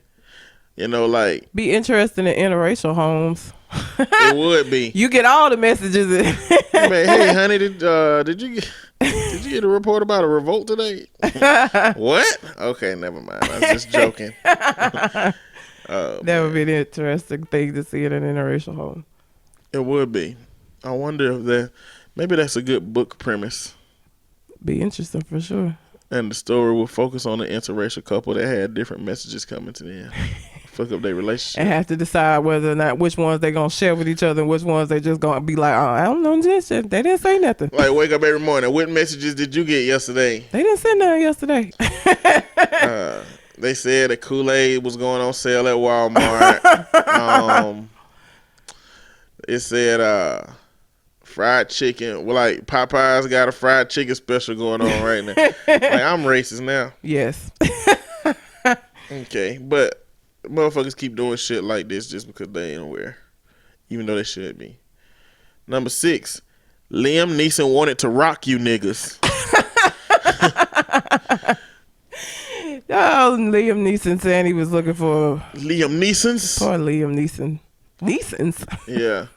It's a Key and Peele skit where they kept calling they Oh, you say every time we talk, you've told me about this before, but I don't watched all of Key and Peele, but I don't remember that skit. Man, it's like 4 of them. They're like, Liam Neeson's, you know that movie where the girl got they came and got his daughter, that movie Tookin'? Like they were ballet part. Yeah. I think but maybe I just don't remember and the then Liam at the Neeson's end part. it was like Bruce Willie. They're like, Bruce Willie, that's a bad motherfucker, that Bruce Willie. And at the end they get so hype about something they both just explode. I think I do remember that one. The one that I always stick out of my mind is when they was, you know how you can't call your girl a bitch to her face, and so they were scared, so they would go like way off, and even when they was way off, they still be like, bitch. Yeah, I remember that one. That's the one I was remember. Yesterday. It's one that I show in counseling. Well, I show on a couple of presentations that I had in a couple of classes that I had to do. It's one skit that they have. It's basically, you know, in order to identify both of them, I gotta visualize Bert and Ernie. Okay. Because, you know, clearly, Jordan Peele is the Ernie. Yeah. And Key is the Bert. Yeah. When I'm like last night, they explained my aunt them keep getting them mixed up, and I was like, Jordan is the Bert, Key is the Ernie. I mean, that's how it goes. But it's a scene where they outside of the school and there's this nerd, I guess, sitting on reading a book, and then one of them come out there and said, "What you doing reading, bitch?" And he knocked the book out of his hand, and he was like, "Well, because this is my time to read. I like to read, and I really enjoy this book." And he said, "Well, why you being a bitch, bitch?" And then he says, "Why you gotta call me names, man?" And then he says, "Because secretly I hate myself, and I internalize all of the things that happen in my life, and I project them onto you, bitch." And then he put it down, and he said, and then the other one started saying, "Well, man, it's interesting for you to open up like that to me. You know," he said, and then he grabbed her and said, "I don't open up shit, queer." And he was like, "Why you gotta go there, man? Why you gotta say something like that?" He said, "Because I've been looking at the guys in the gym, and I have secret emotions that I'm afraid of, and I'm afraid of what the implication of those emotions might mean to me, and so I project them onto you." I remember that. Yeah, and it's this dude behind him. This is the funniest part of it to me for some reason. It's this dude behind him. Every time he make what he think is a salient point, he say, "Give me some," and put his hand back, and the dude slap his hand when he's saying dumb shit. Yeah, and then when he say the real shit. Yeah, exactly. And then and so the last one is like he's pick him up and he said, "Man, it's so strong of you to acknowledge those feelings." And then he said, "I don't acknowledge shit." And then he pick him up like he finna hit him, and his daddy pull up, and the daddy come up and say, "Come over here and get into the truck, son, so I can take you home and beat on you because I hate myself because your mother left me. And I'm going to go home and drown myself in this alcohol while I pretend you don't exist." And then the dude, while he got him in his arm, says, "I'm going to unknowingly project this onto you tomorrow." And then he let him go and then go to the truck. But I'm like that was a real ass skit. Yeah, because that is what a lot of times happens with bullying, is projecting things onto folks that you feel yourself. But like when I showed that in class, motherfucker was like, "Whoa, that was profound." You know what I'm saying? Like, yeah, this get me presentation points in this motherfucker. But I just like them to keep talking about them. But I I don't even know how we got there. But either rabbit way, holes. the valet skits. But either way, Liam Neeson said that when he found out one of his friends was raped by a black man, he was walking around with a shank. Just looking for a nigga to stick. Just looking for a black man to stick plenty of times. And it's good that he never found that. But you know, the harsh reality came about that there's white men out here walking around ready to stab a black man. Yeah. And you know what? It's just because they black. It's just because they connected to an experience of somebody black they know. Yeah. But I think that comes along with, and maybe it's black people out there that's like that with white people, but it's not going to be in a larger number, I think. Because I just think our history did such a good propaganda job with making black people seem like we just ain't shit and violent, that is a lot of white people that's paranoid about our existence. And but that being said, I do applaud Liam Neeson for coming out and saying that shit. I do think that he is the white man equivalent to old enough not to give a fuck. You know, like that's what he is right now. And so he just he don't give a damn about what he's saying. But we can't expect white America to have an open and honest dialogue about their prejudices if every time that they harmlessly communicate those prejudices, we are willing to burn their ass on the stake. It's going to create a culture where they feel like they can never talk about that shit. So we as a black culture need to either believe that we want white people to communicate that thing so that we can help everybody in that dialogue, or we don't care. We gonna roast their ass every time they do it, but we got to find our own salvation and our own way of figuring it out. But we can't always say, well, black people with this white people with this blackface, they don't understand, they don't know. And I don't agree with that dialogue where it's like black people get to the point where like, I'm tired of educating white people about race. They should just know. That ain't how shit work. That ain't how shit work. A black woman's experience, I don't understand it enough for you to think that I should just understand it. You know, a gay man's experience, I don't understand it enough for you to think that I should just know. Like any oppressed group, if you really want the world to understand the experience that you're going through, the unfortunate part of the work is that you got to communicate this shit to people. And I know that that's not the job of everybody though. That's not everybody's job. If you're the kind of person that don't want to communicate, then don't. But leave it to people who are willing to communicate to do it. Don't make it seem like none of us should have to say shit to white people because they don't understand. The reality is they don't understand. They don't have to. They can live their regular ass, good ass life. You know, it just so happens that every now and then some of them come out and try to make sure that we know that they have some faults and that they don't understand some shit and that they trying to help. And we can't always turn that shit away. But, you know, I'm on the scale of Martin Luther to Malcolm X. I'm on the Martin Luther side. And, you know, I think that the dynamic from somebody like, and I say this on the podcast all the time, I think we as black people were scrutinized under the same slide on the microscope. It don't really matter. White people put us all in that same slide. They look at us as a group.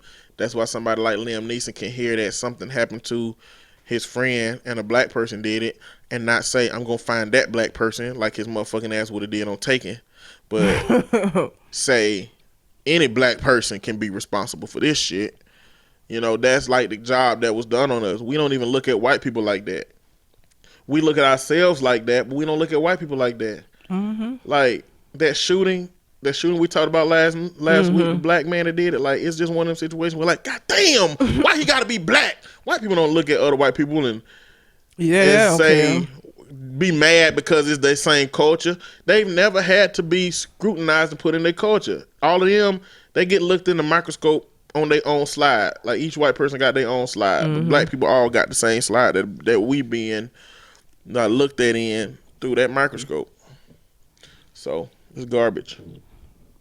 And the last one is Jussie, man. Goddamn Jussie. So I saw a tweet that said, I knew this nigga wasn't telling the truth. Either your name Jesse or it ain't. Jussie. Like, and you know what? I bet I bet his family, because ain't none of his family done said shit, man. I feel like a part of it is like that drama queen ass nigga knew that nigga. I bet they probably knew it from the beginning. He did that shit. He used to do this shit when we was little. Goddamn, knocked the cookie jar on the floor and shit, and cut his own hand, and goddamn go running to mama just because he wanted to eat 4 cookies. And he got them 4 cookies and a Band-Aid and nothing else happened. Like, I bet they know. They know what his brother capable of this shit or not. Yeah, because but I feel like if my brother, I don't know, man, it's hard because I be thinking about the context of this shit. Because I'm thinking like, if something came out about my brother that was problematic, I don't know if my support for him would be because I'm biased because he my brother and I don't want to believe he capable of the shit, or if I know him enough to know that he ain't capable of this shit, and that's what I'm acting off of. I don't know. It depends on what if there is an instance in which you know it's possible he did something and you can acknowledge it, or if you, because there's certain shit that my brother, somebody come and tell me that my brother did, and I'll be like, that sounds about right. Like my brother don't date black women even though his ass is black. If somebody came and said he got kicked out of the Navy, we don't know why. If it ever came out that he got kicked out of the Navy for calling some black woman a black bitch and she was higher up than him, I'd be like, yeah, I can see that. Like, there are certain things that you could tell me about each of my brothers that I would be like, okay. And then certain things you could say that I'd be like, no, the fuck he didn't. How hard would it be to believe that one of your brothers was like living some kind of secret life? Like if it turns out that your brother hadn't been arrested or don't have no legal troubles, but like people in your community was saying that he had like a secret cabin where he kept women hidden and locked up or some shit like that. Like, that would be hard for me to believe about any of my brothers. Like, that would be like, what? Mostly because they not smart enough to pull that off for a long time. Like, I feel like they would get caught. I love them. It may not sound like it. I do love my brothers, but I just have a very realistic perspective when it comes to them. But like my brother that got all the kids is a habitual liar. So like if it was a situation like this, I probably before anybody else would have been like, that nigga lying his ass off because he lied. Like I would have immediately been on the side of that nigga ain't telling the truth. He just of drama because he is drama. He's so dramatic, even though he's not gay. My brother got so many stories worth of shit that I didn't think he would ever do. I'm like, I don't even know what would be reality. Like, I don't even know how I feel if I found some shit out. Like, it just depends on what it. Now, I don't know if somebody asked them that about me, what their threshold of, yeah, I can see Red doing that. I don't know, because they all think I'm mean and like, got attitude and sarcastic. So I don't know what their threshold would be for like believing and not believing something that I did. I don't know. I feel like there's people in my life that if I end up doing some fuckery, that they'd be like, well, I mean, I guess he's capable of it. I wouldn't believe you did. What could I see somebody accusing you of that I'd be like, okay, I can see that. I don't know. What if it turns out that I was a kingpin and I was, in charge of this whole operation where some kind of smuggling or a system by which... Is it drugs? Don't have to be drugs. It's something illegal. Guns, drugs. I feel like you would be able to pull it off and keep it under wraps. So like, I feel like I would be like, no, but like if it like with this justice as more stuff, I'd be like, that nigga did that shit, cause you are systematic enough that I feel like you could pull it off and none of us would never know. That's what I'm saying. Like I feel like if I slipped up and it turned out that I had, like if I admitted to you that I've killed like 5 people over the last 10 years. And gotten away with it. Like, would you be able to believe me?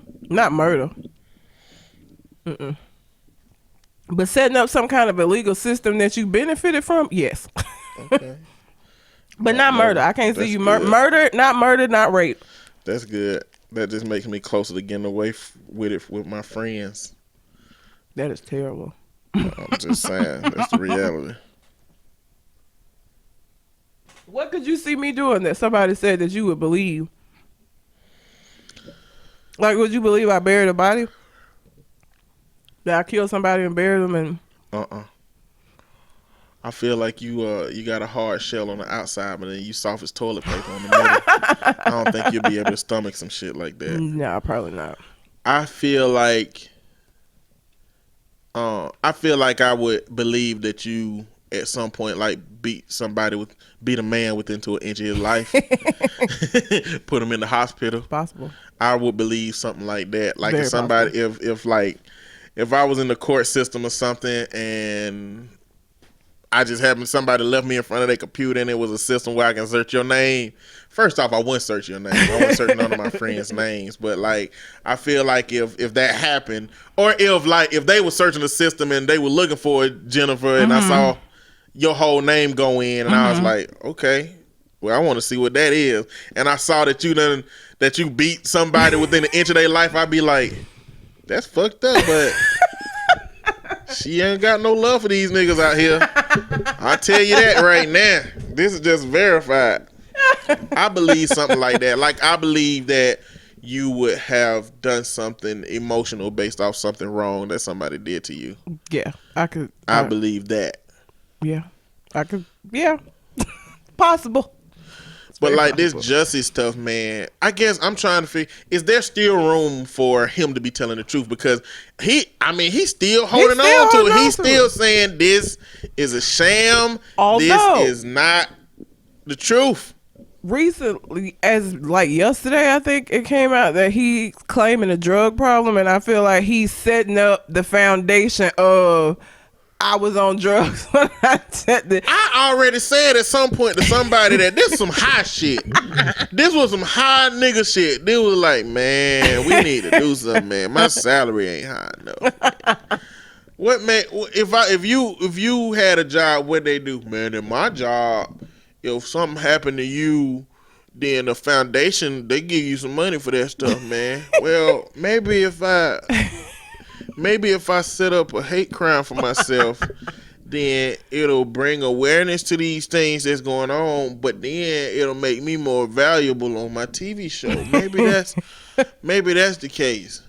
I don't know, man. Let's do it. But like, I feel like he's setting up a foundation. But at this point, listen.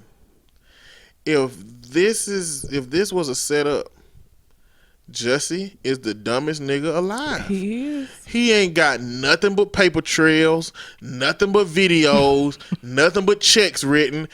Every single bit of this is on paper. Like, it wouldn't surprise me if, like, to me right now, it make more sense that somebody came from the future to the present just to frame Jussie. That make more sense to me now than how stupid they had to be to carry this shit out the way that it's going. That's because you haven't watched Abducted in Plain Sight. And they you white though. Yeah, but the level of stupid, even white people, that was beyond the level of stupidity I had assigned to white people. Just, that was too much. But the reason why it's not room for me to believe that he was not somehow involved is because what did the Nigerians get out of this?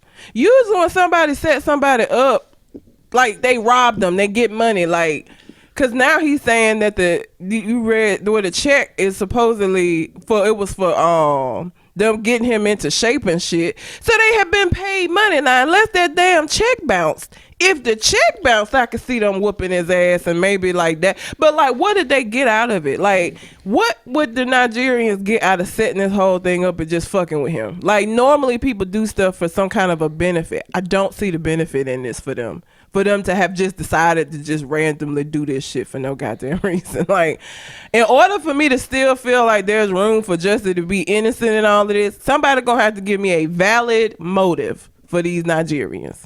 And I don't see one. Listen, I feel like the Nigerians sent Jussie an email that said, hey, Mr. Smollett, yeah. my name is Mr. Nyogo. and I have $1 million that has your name on it. All you have to do is take this check of $500,000 and deposit it into your bank account and send me back $300,000, and $200,000 of it is yours. And he ain't fall for that shit. And them niggas came and implanted themselves into his life by being his workout partner and getting the extra on Empire brothers now, so that they could collaborate to take Jesse down because he didn't fall for their bullshit ass Nigerian scam. Boom. It ain't even about what they get from it. It's about retribution for bullshit that Jesse wouldn't adhere to from their bullshit Nigerian ass scam life. Not acceptable. That is not an acceptable reason. Vengeance. No, vengeance is mine, said the Lord. It's not the Nigerians. Hell no. Like I just, at this point, for me to continue to be like, okay, they just fucking with him. Somebody needs to give me a motive for them to do this, because it doesn't make any sense. Not at all. And the way they went about it, why would they? I mean, I guess if you want to separate yourself from a crime, pretend doing stuff that seems racist that would make people feel like it was white folks that did it, would be a good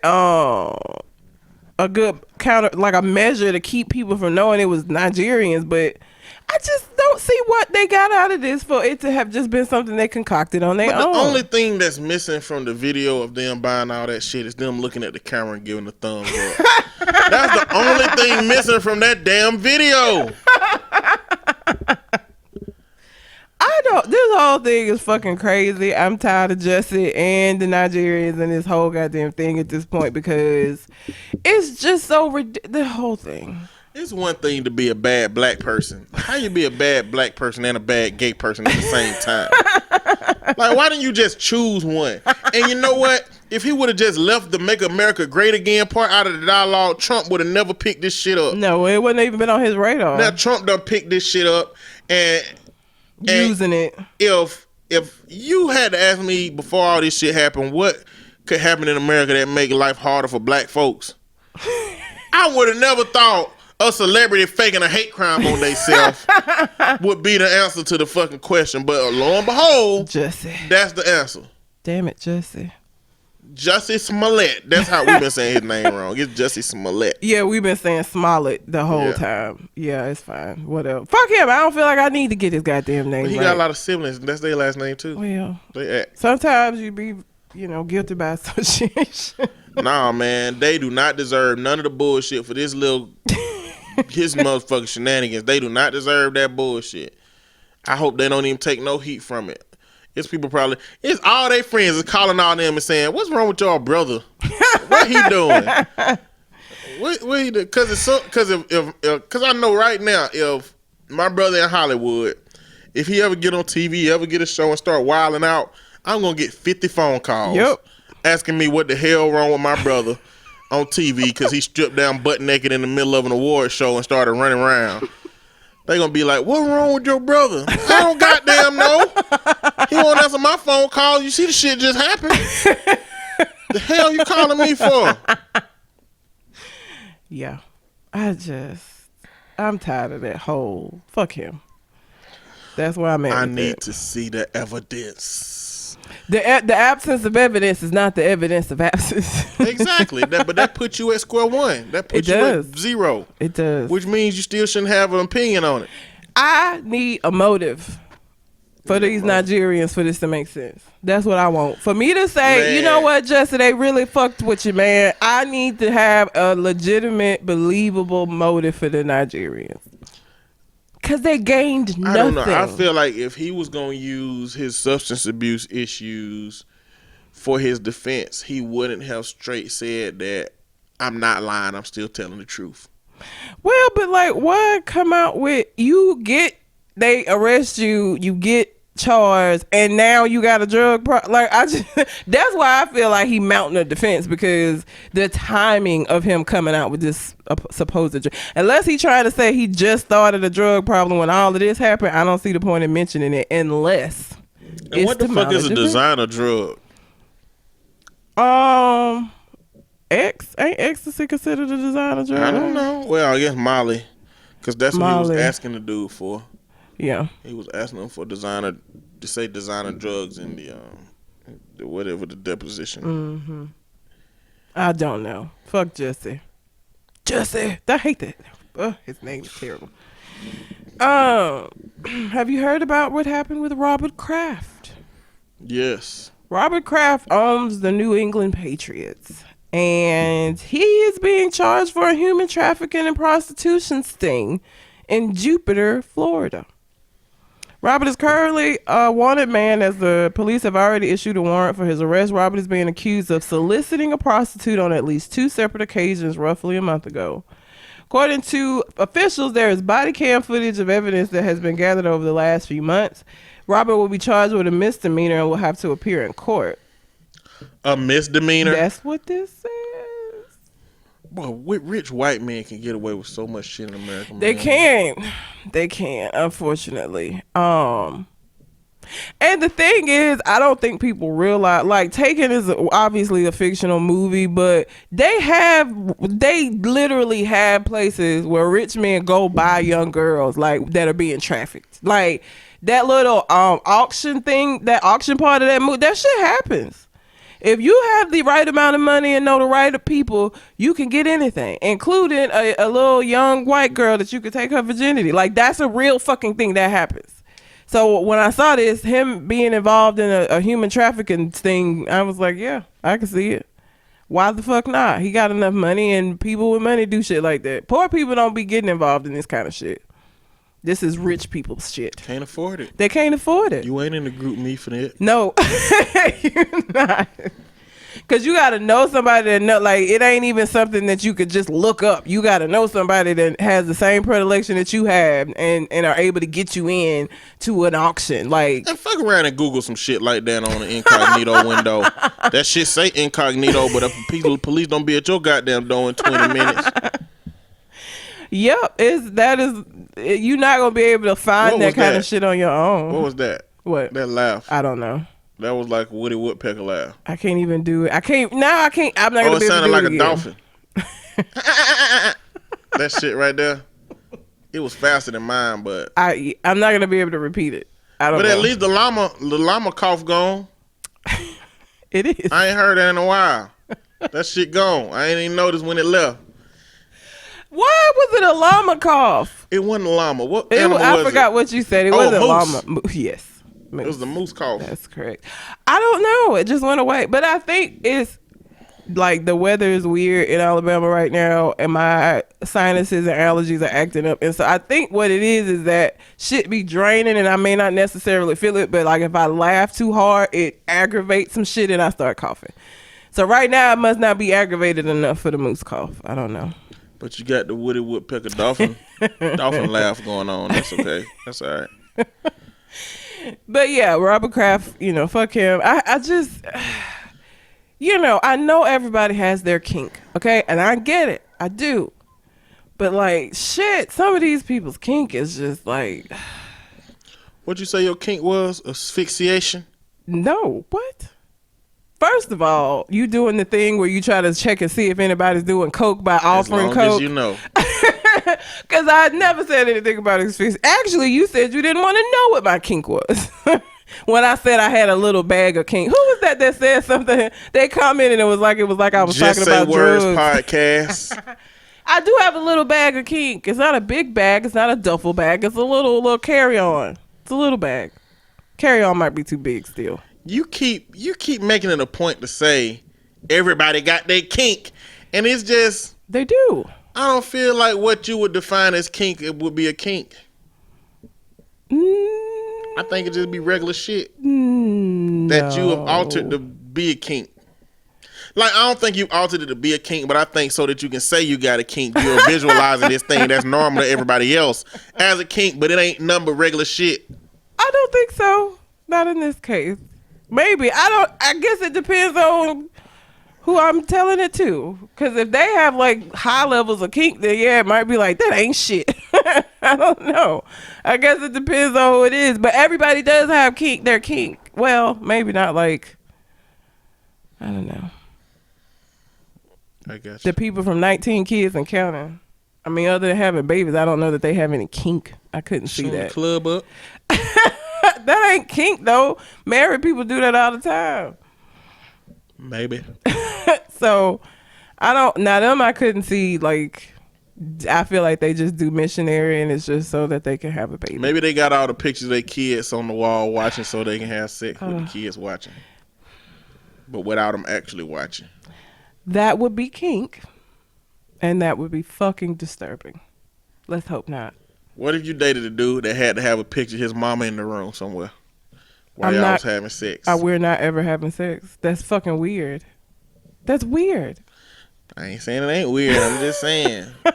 We're not gonna be dating. I'm saying you need to be prepared for whatever a man gonna bring to your situation. After being propositioned on what was it, POF, and learning about what pegging was, I'm not real. I feel like I'm prepared for niggas to say some wild shit. Now, I just feel like at this point, I'm just prepared to be like, nigga, no. And what the fuck is wrong with you? Know what I'm saying? Like, I don't know that I would just be horrified. After that, I was in the ghetto gagging. After that, I was like, all right, people obviously out here doing some really wild shit. So now I'm just like, no, nigga, no. And then that's it. But I guess I'm prepared. As prepared as you can be for somebody to say some wild shit to you. I don't know what my next story is gonna be. Yeah, we done spent so much time talking about random shit. We go down rabbit holes. That's what we do on this show. We do. Rabbit I holes. had Robert Kraft. What else did I have? Black mom outraged after son picked cotton and sang slave songs on a class trip. That has happened before. There was a video that was going around a few years about of a guy With talking a dude about telling that. that story. Yeah. So that's happened before, unfortunately. Have you seen Offset's album cover? No. My nigga. It's called Father of Four, right? It is. And it's got him and his 4 kids on it. But it's the most Photoshop shit I've ever seen in my life. It's the worst album cover. He make too much money to not have been able to hire somebody to do a better job on this album cover. Okay? I said this in the group. Shogun from Government Name make all of their art for their show. He could have did a better fucking job. This shit looks like all of them kids look like they were just photoshopped into this picture. And I don't even know how you fuck that up and do that. It's garbage. I just don't know. He make too much money for an album cover like this. It don't look like culture is really there. She look photoshopped it. Like it. I don't know if it's I don't know. Did you just say photoshopped it? Photoshopped in. Oh. Not photoshopped it. It sounded like that's what you Photoshopped said. in. They photoshopped her into the picture. In. Not photoshopped it. That's what it sounded like. It's just not good work. And it's not what you would expect from somebody with the amount of money and the level of popularity that he has. I just saw that and the media was like, did he do this on Windows 95? What the fuck is this cover? It looks awful. It's terrible. It's horrible. It is horrible. It's just not, I just don't understand who he let do it, but he need to fire them immediately. And he should never have put it out. But the album out now, so that's the cover art. What you know about Kamala Harris? That she's running for president and that she was getting heat because she came out in support of Jussie, which I don't think anybody that did that needs to be. Everybody came out in support of him at the beginning. Which is why everybody's so angry now, is because Ice Cube's son made a post that was like, basically, you had niggas rooting for you. We was all like, people was ready to fight on your behalf because people wouldn't believe in you and shit. It's a slap in the face for you to do this to black folks, to gay people. It's a slap in the face to everybody that believed you, which I agree with. But that's all I know about Kamala Harris. I don't know a lot about her. The reason that she's getting a lot of heat, which it's starting to look more and more like people like Kamala Harris, Elizabeth Warren, Tulsi Gabbard, Tulsi. Yeah, Kamala Harris, everybody, Cory Booker. It seemed like they getting a lot. It's just the theories are coming out that this is led by these same Russian people that impacted our government before. because it wasn't like it ain't like a Russian came over here and whispered in a motherfucker ear. They just had a group of people that understood the dynamics of our culture so much that they knew how to drive a wedge between what people believe in and what people value. So theory is that like it's Russian influence happening again because they just coming out so heavily with these things. But the issue is she used to be a prosecutor and a district attorney. I don't know why I thought you was going to say prostitute. Oh Lord Jesus, no! Don't put me on that shit with them talking bad about her. Nah. Oh Jesus, I'm sorry. I just heard the beginning of it and I was like, wait a minute. Okay, sorry. Go on. I'm 5. And because our justice system disproportionately impacts brown people more than white people, the criticism is that she been prosecuting black people. Oh yeah, I remember you talking about this when you first introduced me to her because I didn't know who she was. Do you think somebody black who is responsible for putting a lot of black people in jail can be the president?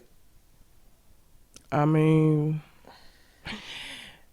as far as would she make it as president? Like, would she be voted in? Would she be able to be a positive influence on the black community? Would the black community objectively be able to look at her president as separate from her role? Will we be able to accept it? No, because Obama didn't get that. And black people just held to a different standard all the time. Like, you're not going to be held to the same standard as your peers. Anything that you do wrong is going to be magnified by 10,000 because that's just what being black is. I mean, I don't know. Like, whenever I see, stuff like that, or like when we had all of this, back to blue and you had African American officers coming out in support of their fellow officers and people were getting upset. I just know when you're in some of these systems, I don't know. It's like can you separate out from what the system is? You know what I'm saying? Like, can you not participate in the bullshit within that system and still be a part of that system? Or is there a way for you to not be impacted by it and not go with how fucked up the system is? Where she wasn't. Because, like, in general, black people get prosecuted by a higher number. Could she have participated in that system, been successful, and refused to play the game? Does that make sense, what I'm asking? This is my response, and this is how I generally feel about it. I think that if we're going to criticize anything, we should criticize her decision to go be a prosecutor, knowing that the system was what it was. Yeah. But at the point that she decided to become a prosecutor and go in there, the expectation that she can go in there and not to the most racist, good old boy, white man system that exists, if the expectation is that she was supposed to go in there and not prosecute black men that were put in front of them, not prosecute the marijuana cases that she prosecuted, and not do the bidding of the people that were in those systems and still be able to have a successful career, that's an irrational expectation. Yeah. I don't think we can expect somebody to walk into that system and fix it. And she said the reason that she got into that system is because she thought she could walk in there and fix it. So her expectations were flawed in that regard as well. But I feel like that about anybody within the system, that the system itself victimizes black people. Like, if you're black and you go within that system, I don't know how realistic it is that you're going to be able to operate outside of what the norm for that system is and stay in that system and not get kicked out, not be not have issues from being in that system trying to change it. So, like, I don't know. Now, I don't know if she would be able to. I don't think that it's a question of whether or not she would be able to help the black community, but I think there are people in the black community that they just gonna feel the same way with Obama. There are black people who had very high expectations for what they thought he should have been able to do, not realizing the confines of the role he was in. You know what I'm saying? And so I feel like it'd be the same way with her. They would scrutinize and expect a whole lot for her, and be very disappointed, because the truth of the matter is the amount of influence that a black president is going to be able to have is going to always be stunted by them being black, and they're going to receive a lot of fight from the other side, sometimes within their own fucking part. You know what I'm saying? So like, it's just not realistic. I think our standard for a black president is too high sometimes, or black officials in general. If you are within a broken system, it's really, really hard for you to have these expectations that one person gonna go in there and just magically fix that system. So she's half Indian, half Jamaican. Okay. Do you think that her blackness in America is more important than the fact that she's not technically African American? Nope, because it didn't matter for Obama who's mixed. He's black and white. He was a nigga though. Like, I think it's gonna be the same thing with her. Like, when you brown and you got black and you black as far as the outside people are. Now within the black community, we like to split hairs and, oh, he's mixed. She ain't black. She mixed. They not black. We do that shit. But to everybody else, you a nigga like everybody else. Obama was black as far as white people are concerned. We look at him and say he mixed. His mama was white, but like to white people, he was just black. He was black president.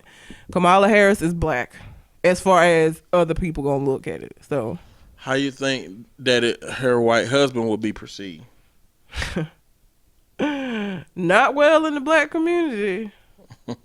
Probably help her out with some of the white people, but the black community, who already gonna have high expectations, who already got a problem with her prosecuting black people at a high rate or higher rate than they feel like she should, and then she married to a white man. 3 strikes. 3 strikes, Kamala. 3 strikes. I'm just asking the questions, but that's all I got. Only other thing I had is, Khloe Kardashian, her baby daddy then cheated on her again, but this time with Kylie's best friend, and now the Bachelor. Kylie's best friend, Jordan Woods. So, and now they are saying that she might be the next Bachelorette, which who the fuck wants to? Whatever, I just don't care. Who would be the next Bachelorette? Khloe, because now she's single, because supposedly they've broken up. A celebrity Bachelorette? I guess, yeah. Because the reason, so who is the guy? I think it's the I don't know who Mike Fleece, I don't know how to say this, is. As I don't know what his role is with the Bachelorette, but he said that Khloe Kardashian is very much in contention. Stay tuned. Any decision regarding Khloe Kardashian as a new Bachelorette would need to be approved by my dear friend Kris Jenner, because she all of their managers.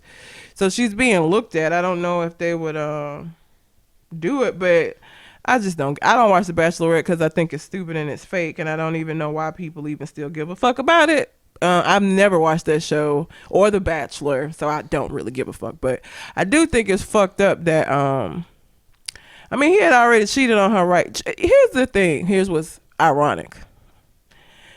Tristan Thompson left his pregnant girlfriend, whose name was Jordan, for Khloe. Khloe gets pregnant. He cheats on her while she's pregnant. They get back together. Now he's cheated on her for a woman that is also named Jordan. He left a Jordan for her, and now he's leaving her for a Jordan. That is karma, my friends. That's what that fucking, like, I would never want to be with somebody who willing to leave their pregnant girlfriend to be with me.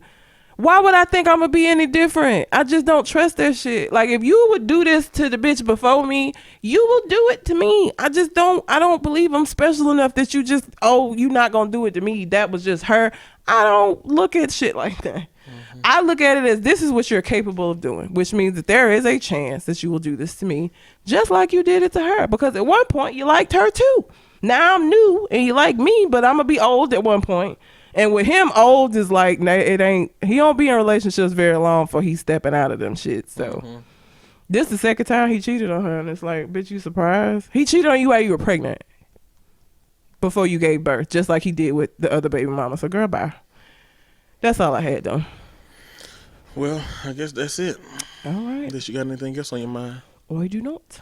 All right, well, until we come to the next conversation. We out. Holla.